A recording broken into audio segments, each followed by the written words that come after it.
and I'm gonna just keep on recording one after the other for these. If you're listening to these one after the other, you'll notice that there's like a couple seconds, removed from the song that's in the background, which apparently is from Mickey's Speedway USA. Never played that game, don't know it. Music's fine, I guess. Anyways, we are now going to be talking about trainer cards. These guys here. So you'll see every trainer card. Actually, let me look at one that's not an A-spec because they are wild looking. Every trainer card will say trainer in the top right corner. Hopefully I'm correct about that. No, I'm not. It'll say trainer along the top. The F-Series and before was a little bit different. And sometimes when I'm looking at trainer cards, when I'm dealing with my physical cards, it's actually confusing because of that, because this text up here will be swapped and reversed and all over the place. Anyways, it'll say trainer up along the top there, and then it will say one of four things on the other side or elsewhere on the card, let's just say. Those four things, let's go in order. Supporter. Item. Right there. I don't actually even run these in this deck. Let me look at Charizard again. It's my hero for this specific video. Pokemon Tool and Stadium. Okay, so let's go through those in order that I just went through. Supporter cards are the most unique types of trainers. You are only allowed to utilize, you can see this on every supporter card, you can only play one supporter card during your turn. What it doesn't say here as well is if you are going first, you are not allowed to play a supporter card. So the person that plays the first turn in the game cannot play a supporter card. The person that goes second can play a supporter card but can't evolve. And the first person can also not evolve. And then after that, you're allowed to play one supporter card and evolve your Pokemon during your turns. I don't know why I'm lumping in evolution, but it's just worth noting that in terms of like how the game state kind of works.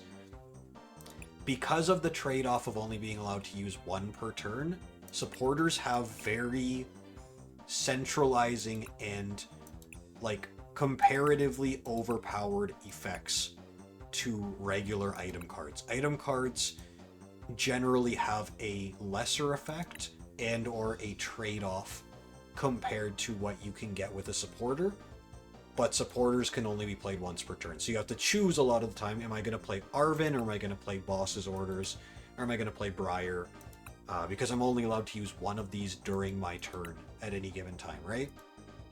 So, to go through these, let's just let's just talk about, let's say what Arven does, right? Search your deck for an item card and a Pokemon Tool card. Reveal them and put them in your hand, then shuffle your deck. So this card, this supporter, why it's so good is because it allows you to draw two specific cards from your deck, put them in your hand, show them to your opponent. You'll see this reveal them a lot of the time when you're looking at Pokemon cards, which will be weird for people to play digital card games. It'll be, just standard probably for anyone else. If a card requires you to pick out specific types of cards, so in this case an item and a Pokemon Tool, you need to confirm that you haven't cheated to your opponent. That's basically the reason, at least as far as I'm concerned, why you would have to reveal them in any given situation, right? Obviously, it's also giving your opponent some information, but in general, it's just to make sure that you're not cheating, right? Because if you're playing the game physically, if I play this, I could just pick any two cards out of my deck and, how's my opponent going to call me out on it if I play them 3 turns from then, right? Boss's Orders allows you to switch one of your opponent's bench Pokemon with their active. We'll talk more about that when we actually get into the game, but it's a extremely strong card, and I think there's versions of this still going to be, I don't think that this is rotating. You see, actually, this is, I talked about the, different standard rotation information, and this specific card is actually going to be like, well, what the heck? Are you just lying to me? Because it has D on there, right? So let's look at Boss's Orders.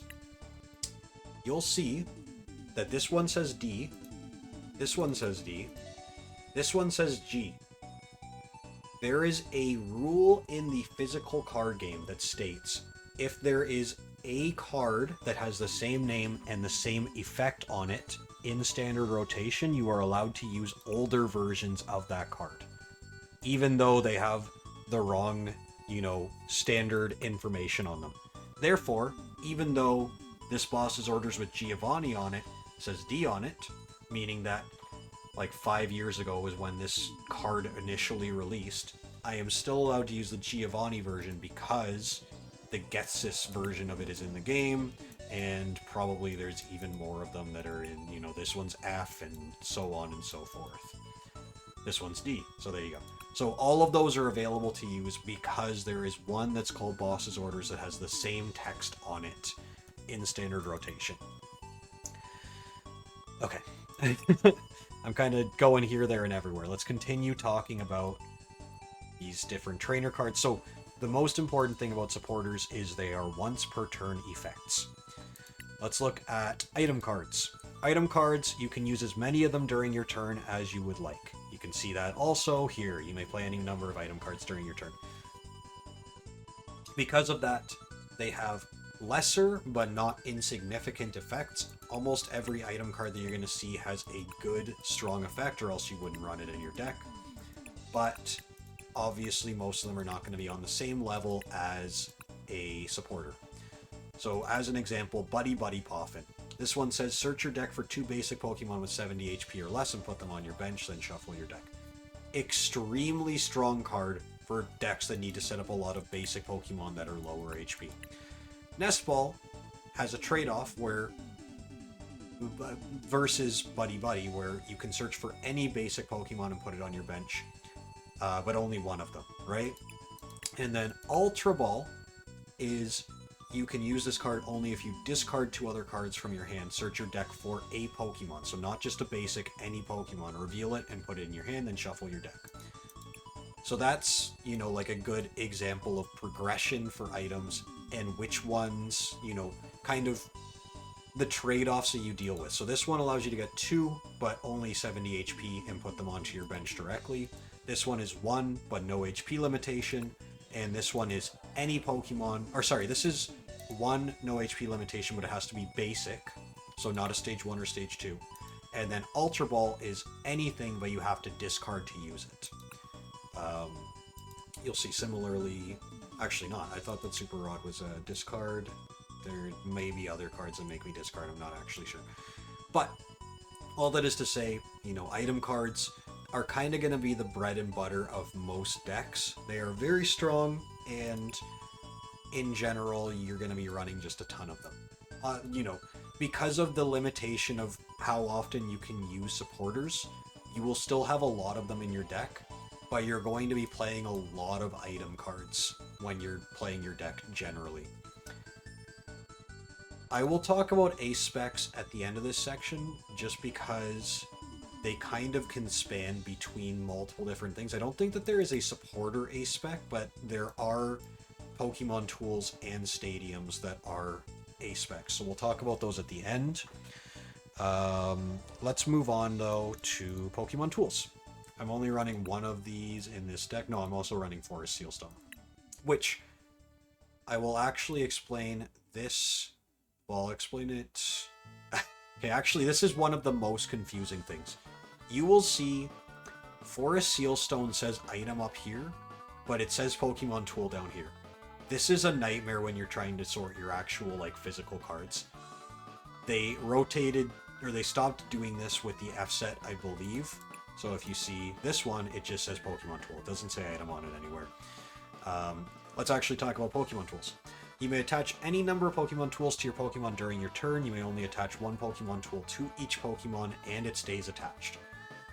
So, if I want to attach this Defiance Band to, let's say, Charmander on my turn, I can do that. I attach it like I would attach Energy, so it goes underneath the Pokemon, or kind of, adjacent or whatever. And it provides whatever the effect is. So this one says if you have more prize cards remaining than your opponent, the attacks of the Pokemon this card is attached to do 30 more damage to your opponent's active Pokemon before applying weakness and resistance. Very strong card, very strong effect, and the only disadvantage, as is mentioned here, is that once you attach this thing to a Pokemon, it stays attached. So if you were to attach this to a Charmander, evolve it into a Charizard, but then that thing gets knocked out, the Defiance Band goes with it. Still very, very powerful. Now let's talk quickly about Forest Sealstone. This is another thing that's like worth noting because until rotation, this is going to be relevant. If there are no other V-Star Pokemon that you would like to run in your deck, it doesn't hurt to put a Forest Sealstone in and utilize Star Alchemy. Now, Forest Sealstone is actually... I mean, this would trip me up all the time when I started playing, and it's probably because I just don't know how to read. But make sure that you read this section.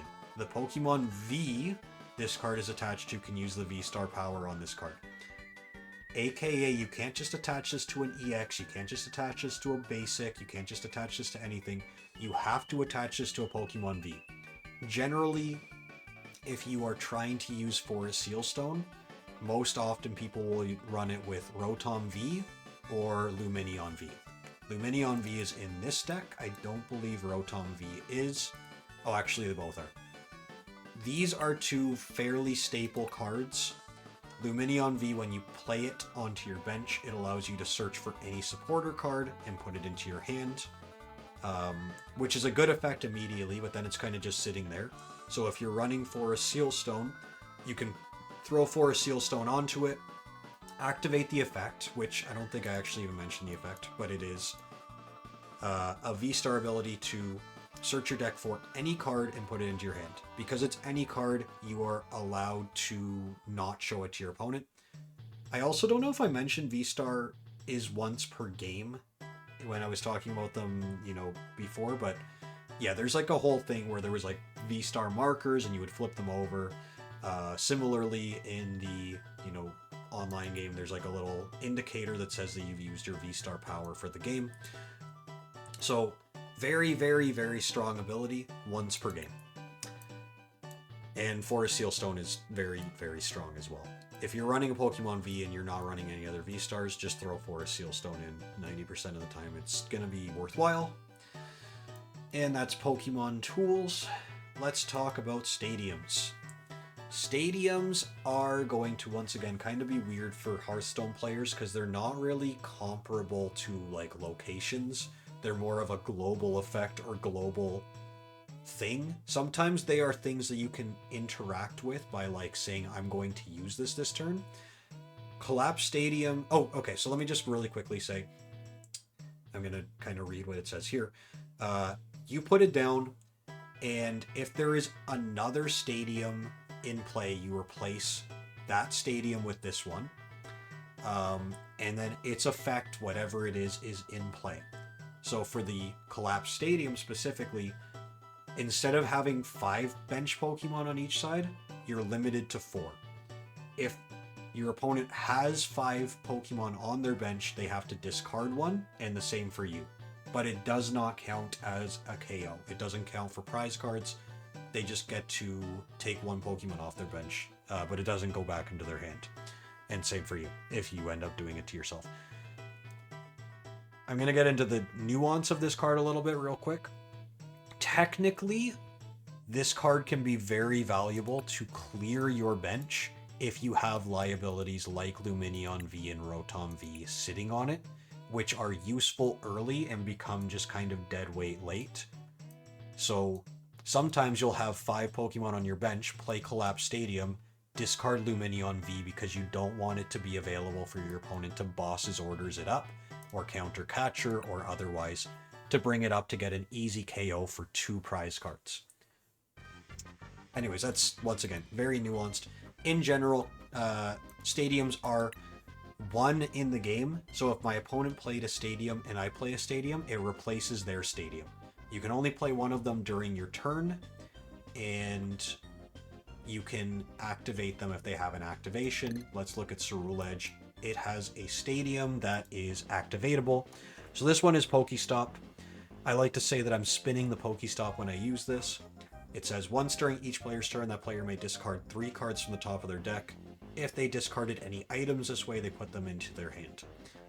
Very valuable for this deck, where I'm trying to discard a lot of energy, although sometimes it sucks, because sometimes you discard the top 3 and it's like 2 Cerule Edges and a Boss's Orders or something. Like extremely valuable cards that you did not want to get rid of. But other times it works out extremely well, so, you know, it depends. That is all of the different types of trainers. However, I'm going to quickly give a shout out to Ace Specs here. In this deck, I'm running Brilliant Blender, but let me just see if I go into Edit and then search for... hold on. Search for Ace Spec. Right there. Cool. Ace Specs. Similar to Radiant Pokemon, have this little rule down at the bottom there. You can barely read it because of, you know, just the way that it is.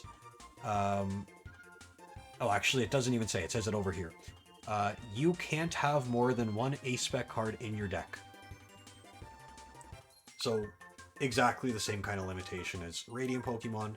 Because of that, the effect is extremely strong 90% of the time. Sometimes they are not as strong. I don't even have Master Ball, but if I did, that would be a good one to point to. Master Ball is essentially Ultra Ball without the restriction of, you know, discarding 2 for it. But you'll see that Ace Specs kind of run the gamut between items, Pokemon tools, stadiums, but as far as I'm aware, there are no supporters. But yeah, each one of these is very strong in its own way. Some of them are vastly more strong. You'll see Energy Surge Pro used a lot in Golden Go, you know, and sometimes it's very good. I don't know if Golden Go is super valuable, like super good rather, in this format. I run Brilliant Blender in this deck, which, if you were to look at it, just sounds like a bad card. Search your deck for 5 cards and discard them, then shuffle your deck. I guess if you're a Yu-Gi-Oh player, that sounds amazing, but generally you don't get to interact that much with your graveyard in this game. Prime Catcher is kind of the card to beat in terms of Ace Specs. It allows you to switch your opponent, like one of your opponent's bench Pokemon into the active spot, and switch one of your bench Pokemon into the active spot. So very, very strong. Aside from Prime Catcher, a lot of decks will run Unfair Stamp, which is essentially Iono / Judge / you know, there's another one that I'm forgetting, well, whatever, it's like one of the gym leaders from Hoenn.